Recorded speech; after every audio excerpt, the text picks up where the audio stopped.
Faça uma olhada nessas notícias. ETF de futuros de Bitcoin bate recorde em estreia nos Estados Unidos. Em menos de uma hora, o fundo de Bitcoins da ProShare tornou-se o mais negociado em todas as estreias de ETF, que é fundos de índice, do ano, segundo especialistas. O resultado comprova a demanda de investidores tradicionais pelas criptos. Isso nos Estados Unidos. Agora dá uma olhada no Brasil. ETF de criptomoedas Hash11 supera a principal ETF da B3 em número de investidores. O primeiro ETF, o Hash11, atingiu o número de 130 mil cotistas em 2021. Possui mais investidores que o BOVA11. E isso considerando que o BOVA11 foi criado há 14 anos e o Hash11 não possui nem sequer um ano de lançamento dessa notícia. E o que isso significa? Que cada vez mais investidores do mundo inteiro estão querendo investir em criptoativos, em criptomoedas. Só que as pessoas têm medo, não sabem como funciona, fala que é muito arriscado. Então eu, Marcelo, vim aqui com uma série de vídeos começar a ensinar para vocês de uma forma mais fácil possível, para vocês entenderem todo esse termo aqui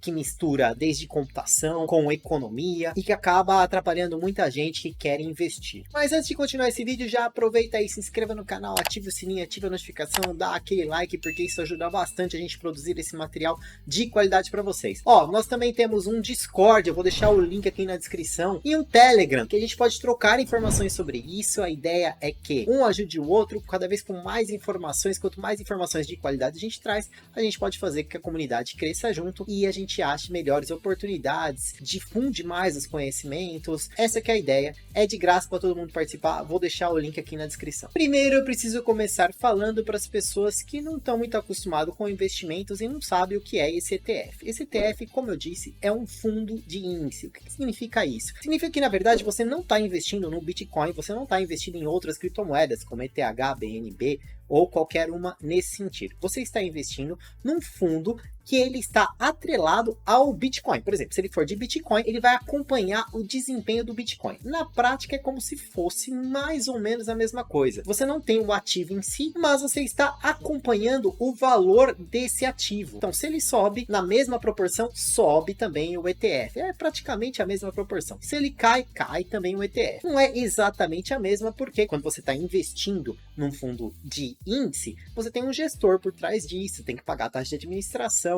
Se você está investindo aqui numa bolsa, na B3, você tem as taxas da bolsa, emolumentos e por aí vai. Então, basicamente, você perde um pouquinho em relação ao próprio Bitcoin, se você estivesse comprando o próprio Bitcoin. Em compensação, você tem algumas seguranças. Você está investindo no mercado regulamentado. Por enquanto, as criptomoedas não são regulamentadas. E aí, tem vantagens e desvantagens. Vantagens é que você não paga imposto de renda, por exemplo. Apesar que no Brasil já tem uma norma, se você faturar, se você ter lucro acima de 35 mil reais no mês, você tem que pagar. Mas para operações, compra e venda, troca, se você não teve rendimento acima de 35 mil, você vai acabar não pagando. Já quando a gente está falando de bolsas, você vai ter que pagar todas as taxas. Além de você estar pagando para o gestor, a taxa de administração e tudo mais, você também vai estar pagando as taxas da B3, que aí no caso você pagaria o equivalente de taxas também numa corretora de criptomoedas, como a Binance, por exemplo, mas você também tem as taxas aí de imposto que estão sujeitas lá para day trade ou para swing trade.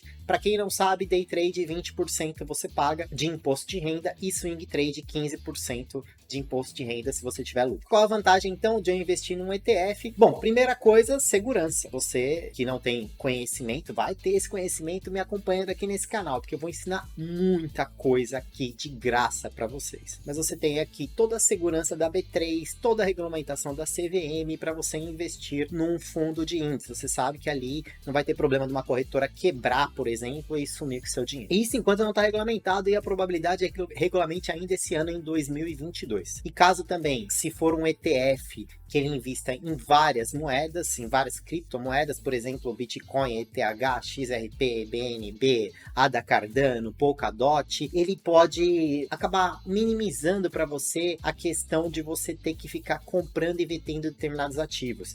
Então, em vez de você precisar ficar controlando, eu tenho que ter 20% de uma, 5% de outra, 10% de outra, ele faz isso automático para você através de apenas um único investimento. Então, como eu disse, tem vantagens e desvantagens. Mas aqui eu quero mostrar para essas pessoas que estão querendo comprar diretamente numa corretora, já se preparando aí para essa nova regulamentação e não sabe como funciona, não sabe nada, quer saber o processo, ou mesmo que sabe algum pouquinho, até às vezes sabe um pouco mais, mas quer saber o processo melhor. E aqui eu vou dar dar muitas dicas e vou explicar como que funciona exatamente o Bitcoin, por que que as pessoas investem nele, por que que ele cresceu tanto desde que ele foi lançado até hoje. Ele foi lançado, para vocês terem ideia, dia 31 de outubro de 2008, quer dizer, agora nós estamos em 2022, faz aproximadamente 13 anos, né? Quando chegar em outubro, 13 anos. E ele saiu do zero para bater o topo histórico de 69 mil dólares, que se a gente fizer uma conta rápida, vai dar 69 mil vezes 5, aproximadamente 345 mil reais. Quer dizer, um Bitcoin saiu do zero para 345 mil reais. Por que que isso acontece? Qual o motivo disso? Ele vai subir mais? Não vai subir mais? Nós vamos discutir aqui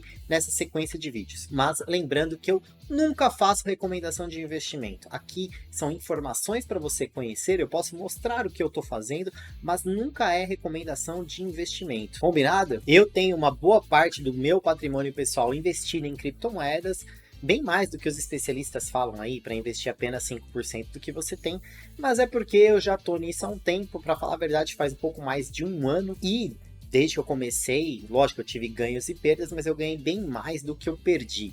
Então, como eu acredito bastante, como eu sei o que eu estou fazendo e como eu estudo cada vez mais, eu acabo me interessando muito por esse assunto e deixo uma boa parte do meu patrimônio aqui. Mas é importante aqui eu repetir para vocês que isso aqui não é recomendação. Para cada pessoa tem o seu tipo de perfil. Eu mesmo, se for falar só em cripto, eu sou um pouco mais conservador em criptomoedas. Eu invisto normalmente em moedas que têm menos possibilidade de ganhos estratosféricos, mas que são mais seguras, como o próprio Bitcoin e Ethereum. Mas eu deixo uma parte aí dos meus investimentos em cripto também em pequenas criptomoedas que podem explodir e aumentar o meu patrimônio percentualmente. Mas vamos lá, para eu poder falar de Bitcoin para vocês, eu tenho que falar um pouco de computação. Para quem não viu no meu canal até hoje, eu dei uma palestra para a USP no ano passado, para o pessoal da computação, da ciência da computação. Vou deixar o link aqui, a palestra foi toda gravada, a palestra foi online, deixei disponibilizado. Ela inclui mais partes técnicas de computação. Para quem está interessado, quiser saber mais detalhes de como funciona,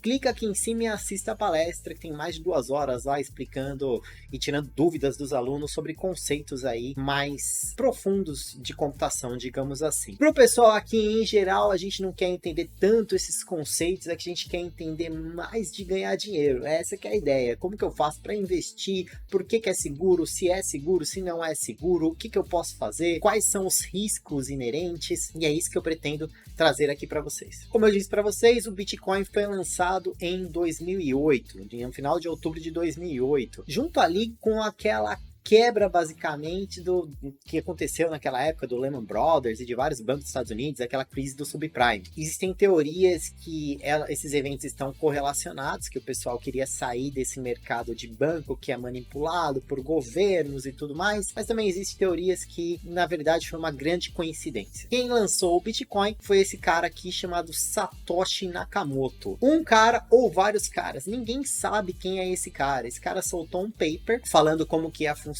o Bitcoin, mas ele nunca se apresentou, ninguém soube da identidade dele ou do grupo aí de pesquisadores que criaram o Bitcoin. Tentaram se criar moedas digitais lá na década de 90, 1990 e bolinha ali, mas eles sempre esbarravam num problema chamado double spending. O que é double spending? Duplo gasto. Imagina que eu tenho essa nota aqui de 20 reais. E aí o que eu posso fazer com essa nota aqui de 20 reais? Bom, eu vou lá e compro alguma coisa. Vou no mercado, vou lá e dou essa nota em troca de algum produto. Mas e se, como se trata de um ativo digital, imagina que eu tiro um xerox dessa nota. Eu vou lá e copio e colo, faço Ctrl+C, Ctrl+V. E aí eu vou lá e gasto várias vezes essa mesma nota. Então eu gasto no supermercado esses 20 reais, aí a cópia dela, eu vou lá e no açougue eu gasto mais 20 reais, aí eu vou lá assistir um jogo de futebol e gasto mais 20 reais, enfim, eu pego esses 20 reais e gasto várias vezes porque eu fiz cópia dele. Esse era o maior problema quando a gente falava de criptomoedas. Aí você fala assim, ah, mas não tem ninguém para olhar isso? Não, porque uma pessoa física, eles não queriam que tivesse interferência de nenhum banco, de nenhuma entidade, de nenhum governo. Ele queria que fosse completamente descentralizado, ou seja, não tem nenhum órgão que vai vistoriar ali as transações para verificar se elas são verdades ou não, se eu fiz uma cópia ou não. Então, como que eu faço para deixar isso seguro? Bom, aí que se cria o conceito de blockchain. Eu não vou entrar em muitos detalhes técnicos aqui, mas basicamente ele garante duas coisas pra gente: consenso e imutabilidade. O que seria consenso? Imagina o seguinte: vários computadores ao redor do mundo guardam os estados de todas as transações de Bitcoin, e eles, cada um tem, ó, eu tenho meu estado aqui, tenho o estado aqui, tenho o estado aqui, ou seja, né, todo mundo tá ali com aquela transação, aquelas transações que já foram validadas. Beleza. Mas e aí, alguém chega na rede e fala, ó, surgiu essa transação aqui e é uma transação diferente. Você pega e checa, vamos por 100 computadores, 80, 90 computadores falam, não, essa transação não bate com a minha, o estado correto é esse. Então eles não chegam a um consenso, portanto, essa transação que surgiu agora em, sei lá, em 5 computadores, não bate com os outros 90, 95, e aí ela é completamente descartada. Esse número aqui foi meramente ilustrativo, tá? De 100,